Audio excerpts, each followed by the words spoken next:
11 rakaat, 10 rakaat kan setengah jam. Tambah 1 rakaat lagi. Lam yakum bina summa lam yakum bina lailatar rabi'ah. Pada malam tanggal 24 beliau tidak kunjung datang walaupun ditunggu oleh para sahabat. Wa qama bina al-lailatal lati taliha. Lalu beliau kembali melaksanakan salat memimpin kami pada malam berikutnya, yaitu tanggal 25. Ya, jadi jelas sekali kalimatnya. Pada malam ke-24 tidak datang. Summa qama bina al-lailah allati taliha. Pada malam ke-25 setelah 24 baru datang lagi. Hatta dhahaba nahwun min syatril lail. Berlangsunglah salat setengah malam, itu tanggal 25. Boleh jadi sampai di sini orang bisa bertanya, itu rakaatnya berapa itu tanggal 23 dengan memakan waktu sepertiga malam dan tanggal 25 dengan memakan waktu setengah malam? Berapa rakaat? Apakah mau kita katakan sama aja rakaatnya 11 umpamanya? Berarti lama rakaatnya beda. Antara 3 jam dengan 4 jam setengah, tentu berbeda 1 rakaatnya. Kemudian qala faqulna ya Rasulullah, setelahnya berlangsung setengah malam salat, maka Abu Dzar bertanya kepada Rasulullah, "Lau nafaltana baqiyata lailatina hadhi." Wahai Rasulullah, sudahkah kiranya engkau lanjutkan memimpin kami salat di malam hari ini? Jadi sudah dikasih salat selama setengah malam, ternyata protes. Gak mau, cuma setengah malam, maunya dilanjutkan. Kalau pemainnya malam normal kayak di kita, 1/3 malam kurang lebih 3 jam, setengah malam kurang lebih 4 jam setengah, kira-kira begitu. Nah, setelahnya berlangsung 4 jam setengah, Abu Dzar meminta untuk dilanjutkan. Dan Rasul bersabda, "Innar rajula idza qama ma'al imami hatta yansarif husiba lahu baqiyatu lailatihi." Sungguhnya orang yang ikut sholat bersama imam sampai selesai, ya, husiba lahu baqiyatu lailatihi, dinilai, diperhitungkan sholat dia sama dengan sholat satu malam. Jadi kalau begitu, ketika umpamanya ikhwan akhwat punya niat setelahnya ikut di masjid, mau sholat lagi nanti jam 1 atau jam 2, seringan kita saksikan pas sudah 8 pada mundur ya, karena mau mengganjilkannya nanti di tengah malam atau di akhir malam. Memperhatikan hadis ini, sebaiknya jangan mundur, ikuti sampai selesai, sampai 11. Kalau imam itu mau 11, kalau imam mau 23 sampai selesai. Tsumma lam yakum bina sadisah. Pada tanggal 26 beliau tidak datang lagi. Wa qama bina as-sabi'ah. Tanggal 27 beliau datang lagi. Wa ba'atsa ila ahlihi, dan Rasul ngutus seseorang untuk memberitahu kepada keluarga beliau. Artinya istri-istri beliau dan putri-putrinya. Dalam hadis yang lain, ila nisaihi. Karena memang Rasulullah kan tidak punya putra yang sampai dewasa, masih pada bayi, masih bayi, sudah pada meninggal. Maka yang dimaksud dengan ahli di sini adalah tentu istri-istri beliau dan putri-putrinya. Kalau umpamanya Hasan dan Husain sudah besar, ya dengan cucunya. Wajtama'an nasu, setelahnya istri-istri Rasul, putrinya juga hadir, ya apalagi masyarakat luas. Ini juga dapat dijadikan sebagai dalil bahwa melibatkan kaum wanita untuk ikut sholat di malam Ramadan di masjid, ini dalilnya, ini jelas sekali. Apakah itu bertentangan dengan hadis yang lain yang menyebutkan la tamna'u nisa'akum al-masajida wa buyutuhunna khairul lahunna? Jangan kamu larang wanita mau masuk masjid, tapi rumah buat mereka khairun lahunna. Khairun lahunna sering diartikan lebih baik. Saya memberi arti dua lah. Mau diartikan lebih baik atau baik juga. Kalau khairul lahunna minal masajid, cuma satu arti, lebih baik bagi mereka daripada masjid. Tapi kalau tidak pakai minal masajid, dapat diartikan bagi mereka masjid pun baik. Ya, supaya tidak bertentangan, ya. Sama kalau pokoknya lebih baik bagi mereka di rumah saja, ya kenapa Rasulullah menyuruh istrinya ke masjid? Bertentangan kan tuh. Jadi buat kaum wanita, masjid baik, rumah pun baik, begitu. Untuk sholat fardu atau untuk sholat sunnah. Kalau untuk sholat sunnah, sebetulnya buat laki-laki juga baik di rumah.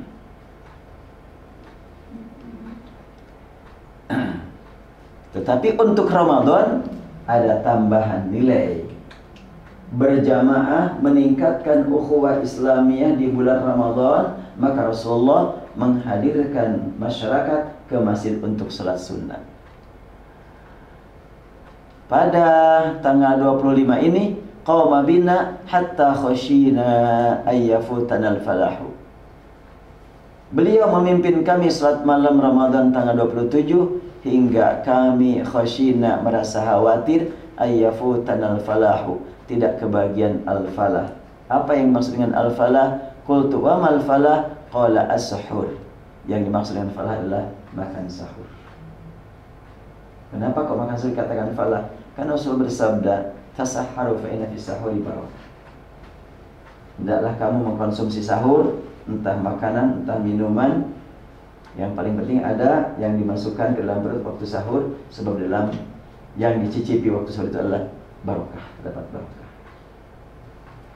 Nah, mungkin nanti kalau pemainnya kita mempertanyakan pertama, apakah yang tanggal 23 11 rakaat? Nih. Terus tanggal 25 kalau kadar rakaatnya sama, berarti 11 tambah setengah belas. Iya kan, tambah umpamanya 6 jadi 17 lah gitu. Kan ini 1,5 kali kan. Nah kemudian untuk tanggal 27, nah bisa pokoknya 23 kan gitu.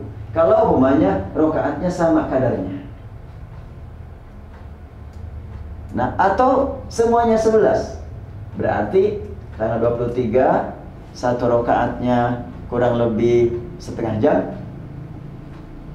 Tanggal 25 satu rokaatnya berarti 45 menitan gitu.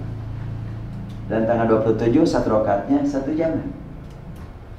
Apa begitu? Lihat aja hadisnya, ada enggak keterangan?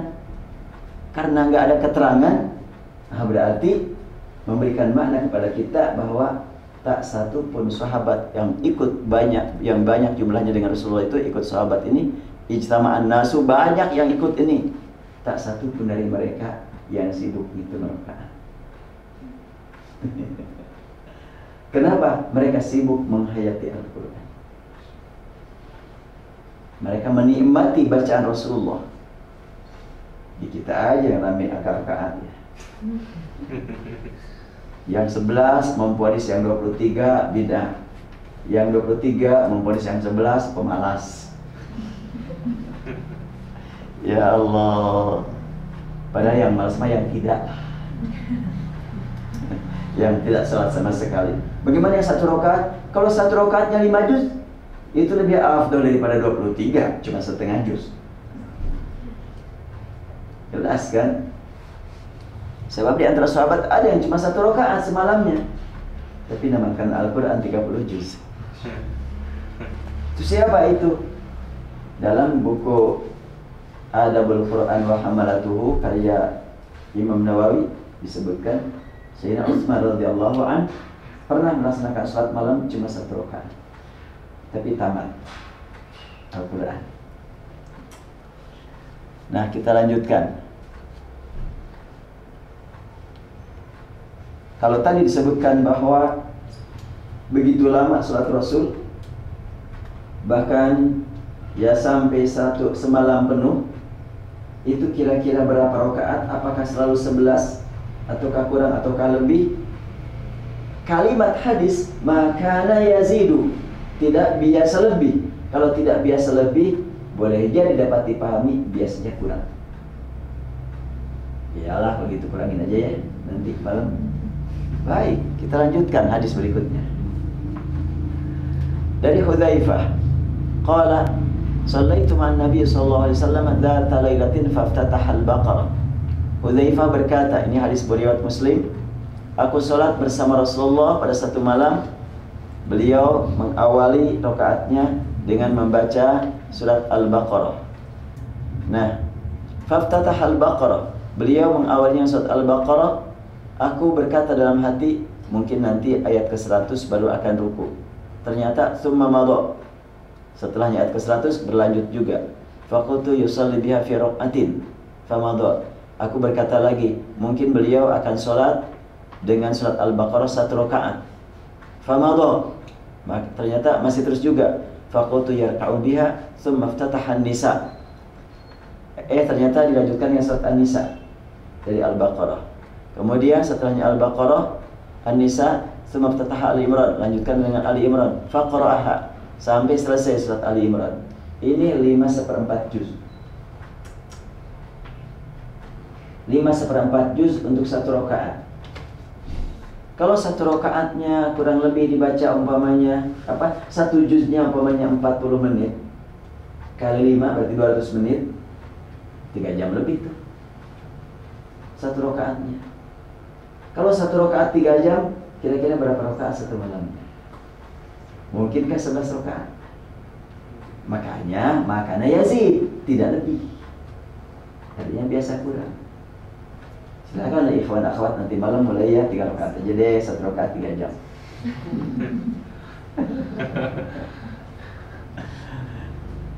Nah, ini jelas sekali hadis Rasul ini.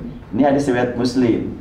Jadi kita baca semua hadis akan saling menafsirkan satu sama lain.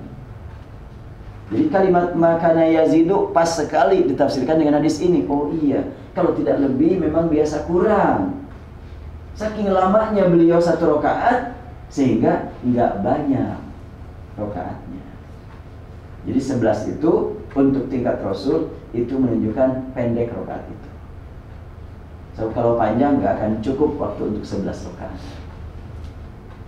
Nah, ini nampaknya buat peserta studi Al-Quran komprehensif ini harus mampu mempertemukan yang 11 dengan yang 23. Pertemukan. Di mana dipertemukannya? Di dalam lamanya rakaat. Kalau umpamanya yang 11 setengah jam, yang 23 juga setengah jam, itu berarti sama. Gak ada yang lebih afdol itu. Sama apanya? Sama lamanya. Urusan kekhusyuan, nah tergantung pribadi lah. Ya kalau umpamanya yang 23 setengah jam selesai, berarti kan rata-rata 1 menit setengahnya per rakaatnya. Bahkan ada yang tidak sampai 1 menit setengah juga, mungkin 1 menit. Ya surat Al-Fatihah 1 nafas. Bagaimana dikatakan lebih afdol? Kekhusyuannya di mana? Yang penting mas sekarang mah nggak bicara khusyuk dulu. Udah maunya saja, alhamdulillah bagus. Udah. Yang paling penting kalau begitu jangan menganggap lebih utama dari yang lain. Di situ kuncinya. Kalau tidak merasa lebih utama dari yang lain, berarti saya kurang utama. Diutamakan, ditambah dengan cara yang lain, dengan amal ibadah yang lain. Yaqra'u mutarassilan. Yang 5 juz lebih itu bacaannya santai. Kalau bacaan begini umpamanya, Alif Lam Mim, Dzalikal kitabu la raiba fihi hudan lil muttaqin, alladzina yu'minuna bil ghaibi wa yuqimuna as-salata wa mimma razaqnahum yunfiqun, walladzina yu'minuna bima unzila ilayka wa ma unzila min qablik wa bil akhirati hum yuqinun. Itu enggak nyampe 40 menit. 35 menitan dia selesai 1 juz. Tapi ini kalimatnya juga yaqra'uha mutarassilan, santai bacaannya Rasul itu. Dinikmati oleh yang mendengar. Idza marra bi ayatin fi tasbih sabbaha. Saking santainya, terkadang beliau sempat-sempatnya bertasbih dulu di tengah-tengah ayat. Ada tasbihnya juga. Kemudian wa idza marra bi su'alin sa'ala. Kadang-kadang di tengah-tengah ayat, di tengah-tengah surat berdoa memohon dulu kepada Allah. Wa idza marra bi ta'awudzin ta'awad. Bila sampai kepada hal-hal yang mengerikan, siksa, azab, beliau berlindung dulu kepada Allah. Begitu bacaan beliau. Jadi kalau umpamanya innal muttaqina, berbicara muttaqin umpamanya kan, fi jannatin na'im, langsung ya Allah berikan aku surga. Atau umpamanya wa ashabus shimal ma ashabus shimal fi samumin wa hamim. Di situ beliau berlindung dulu kepada Allah karena berbicara tentang neraka. Summa raka'a faja'ala yaqul subhan rabbiyal azim. Lalu beliau ruku membaca subhan rabbiyal azim, fa kana ruku'uhu nahwan min qiyamih. Rukunya juga lama lagi. Sampai terasa oleh Hudzaifah seakan-akan dekat lamanya dengan berdiri. Ya, kalau berdiri umpamanya 3 jam, ruku umpamanya 20 menit aja udah cukup berat kalau ruku 20 menit. Nah, itulah Rasulullah sallallahu alaihi wasallam. Fakana ruku'uhu nahwan min qiyami. Thumma qala sami Allahu liman hamidah, thumma qama tawilan qariban mimma raka. Lalu berdiri, lama juga berdirinya. Thumma sajada faqala subhanallah ala, fakana sujudu qariban min qiyami. Sujud juga hampir sama dengan berdirinya, begitu saja. Lama-lama, ruku, sujud lama. Ini adalah hadis riwayat Muslim tadi. Hadis riwayat Bukhari sekarang. An Abi Wa'ilin an Abdullah radhiyallahu anhu qala shallaitu ma'an nabi sallallahu alaihi wasallam lailatan falam yazal qa'iman hatta hamamtu bi amri sautin. Abdullah bin Mas'ud berkata, aku juga udah pernah kok ikut sholat bersama Rasulullah di malam hari. Betul, berdirinya lama banget. Kata anak muda, lama banget. Falam yazal qa'iman, berdiri aja terus. Hatta hamamtu bi amri sau'in, sampai aku punya angan-angan buruk. Saking sudah nggak kuat, pegel terus berdiri. Waduh, mungkin sudah begini, sudah begini. Udah macam-macam.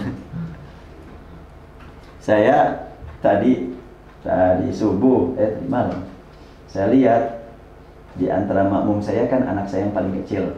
Salat tadi malam di rumah, ya udah, anak saya kan baru lulus SD, kadang-kadang begini, kadang-kadang begini. Ya saya selesaikan tadi malam itu, nggak tahu berapa rakaat, 11 kalau nggak salah, 9 lah. Saya selesaikan 1,5 juz, anak saya udah macam-macam. Tapi ya sampai selesai juga dia. Nah, apa yang dimaksud oleh Abdullah bin Mas'ud? Punya angan-angan buruk. Ditanya dia juga, wa ma hamamta? Punya angan apa tuh? Qala hamamtu an aquda wa adharon nabiyya. Aku udahlah mau duduk aja, biar beliau aja yang sambil berdiri. Ini memberikan makna tahajud berjamaah kan? Kalau nggak berjamaah ya masing-masing nggak akan komentar begitu. Berarti berjamaah belum dimaksud kepada Rasulullah sallallahu alaihi wasallam. Ini di luar Ramadan. Berarti kalau ada pernyataan tahajud berjamaah di luar Ramadan bid'ah, yang ada tarawih berjamaah, kita pertanyakan, istilah tarawih kalau mau katakan bid'ahkan aja deh. Gak ada dalilnya itu istilah tarawih itu. Quran juga enggak, hadis juga enggak. Kalau mau semua yang tidak ada dalam Rasul dikatakan bid'ah, termasuk istilah tarawih. Membedakan tarawih dengan tahajud itu belakangan. Ada yang berlandaskan kepada tadi bahwa Rasulullah memang waktu Ramadan mengumumkan untuk berjamaah. Di luar Ramadan tidak mengumumkan. Jadi kalau umpamanya di luar Ramadan ada qiyamul lail berjamaah sampai diumumkan, itu juga bid'ah, ya kan gitu. Tidak ada contohnya dari Rasulullah.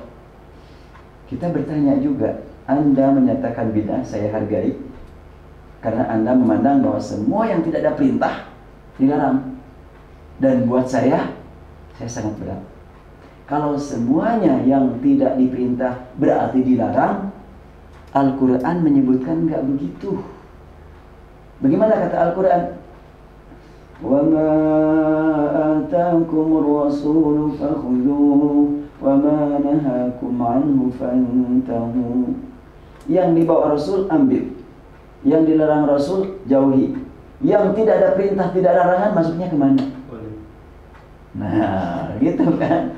Perintahnya enggak ada, larangannya enggak ada, dan itu paling banyak dalam kehidupan kita sehari-hari. Ya termasuk membaca Al-Quran pakai mushaf. Itu enggak ada zaman Rasul. Sekarang tambah lagi membaca Quran pakai handphone. Ini tidak ada zaman Rasul ini. Wah, itu membuka urusan ibadah, urusan dunia lah. Emang kebalikan ibadah itu dunia? Itu mah bukan urusan agama, urusan dunia. Kebalikan agama memang dunia. Ayo kita berpikir sekarang terbuka. Saya sering menemukan perkataan-perkataan yang dikonfrontasi seakan-akan berlawanan padahal bukan lawannya. Termasuk masalah ini. Kalau urusan dunia silakan urus. Antum a'lamu bi amri dunyakum. Kamu lebih tahu tentang urusan dunia kamu. Kalau agama, jangan macam-macam nambah-nambah orang-orang. Seakan-akan dunia lawan agama. Mari kita tanya, benarkah lawan agama dunia? Lawan dunia bukan agama, lawan dunia akhirat. Lawannya orang yang beragama, orang yang tidak beragama. Kafir, ateis. Nah, ketika dilawankan dunia dengan agama, nanti dulu, saya nggak ngerti. Kalau Rasul bersabda, kamu lebih tahu urusan dunia kamu, buat aku lebih tahu urusan dunia aku, gitu. Lawannya kan? Tapi kalau urusan agama, baik untuk kamu ataupun untuk aku terima dari Allah. Urusan agama. Nah, nampaknya perlu diluruskan tuh perkataan-perkataan yang sering dikonfrontir itu. Sama juga halnya dengan kalimat baik ilmu agama ataupun ilmu umum. Seakan-akan kebalikan agama umum. Padahal kita yakin, sepakat kebalikan umum khusus bukan agama. Banyaklah ditemukan dalam kehidupan sehari-hari ini. Jadi kalau umpamanya semua yang tidak ada contohnya dari Rasulullah dilarang, sulit untuk mengasihi kehidupan ini. Pas mau berbuat sesuatu untuk ibadah, ada perintahnya enggak ya? Enggak akan jadi deh. Mau ceramah di radio, Rasul enggak pernah ya di radio ya. Enggak jadi deh. Mau mimpin sholat, jamaah banyak, pakai pengeras suara, Rasul enggak pernah. Ini urusan ibadah nih. Ibadah mahdhah nih, wah jangan pakai. Aduh, cukup berat. Dan sekarang dengan kecanggihan teknologi, para ulama di Mekah, di Madinah sudah mengantarkan orang-orang yang belum masuk Islam pada masuk Islam hanya dakwah dengan internet. Dialog para ulama dengan pihak orang-orang enggak tahu di Amerika, di Eropa, di mana sudah ribuan orang masuk Islam hanya dialog di internet. Rasul nggak pernah dakwah pakai internet. Ini urusan ibadah. Enggak, ibadah itu ada ibadah mahdhah, ada ibadah ghair mahdhah. Baik. Istilah mahdhah dan ghair mahdhah dari siapa? Dari Rasul? Nggak ada. Dari Quran? Apalagi. Terus dari mana itu? Dari orang. Nggak bid'ah itu ya. Membagi ibadah kepada mahdhah dengan ghair mahdhah baru dong. Kalau semua yang baru bid'ah, apa enggak bid'ah juga tuh? Membagi ibadah kepada mahdhah dan ghair mahdhah. Nah, jujurlah gitu. Segala-galanya kita harus seperti objektif gitu. Maka saya memahami, wallahu alam, pemahaman saya ini adalah diridhoi oleh Allah, mudah-mudahan diridhoi. Urusan berbeda biasa. Ketika Al-Quran menyebutkan wa ma atakumur rasul fakhudhuhu wa ma nahakum anhu fantahu, apa yang dibawa Rasul ambil, apa yang dicegah jauhi. Kemudian yang tidak ada perintah, yang tidak ada larangan, kamu bisa menilai apakah ini bertentangan dengan Quran atau tidak, bertentangan dengan hadis ataukah tidak. Menggunakan pengajian pakai laptop bertentangan enggak? Enggak. Ya udah, pakai aja. Al-Quran kita perhatikan, ada harokat Al-Quran itu enggak ada zaman Rasulnya itu. Lebih-lebih lagi kalau umpamanya kita lihat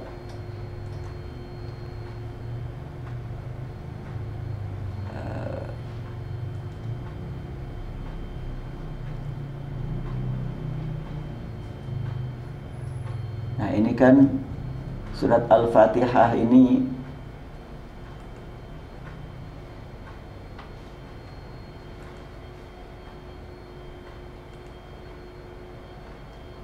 kita perhatikan tanda-tanda baca semua yang huruf harokat ini kan nggak ada zaman Rasulnya nih. Di bawah juga nggak ada zaman Rasulnya nih. Ini urusan ibadah semuanya. Apakah akan kita katakan ini bid'ah semuanya nih harokat nih? Fathah, dhammah, kasrah, sukun, tasdid. Tapi nggak ada yang berkata begitu. Jadi kalau kita pemainnya mau berpegang dengan ungkapan semua yang tidak datang dari Rasul dan urusan ibadah adalah bid'ah, maka semua tanda-tanda baca ini bid'ah semuanya nih. Bahkan ya sekarang lebih dilengkapi lagi kan tanda-tanda bacanya juga. Dari tahun ke tahun, dari periode ke periode, atau dari abad ke abad ada perubahan. Kita kembali kemana nih?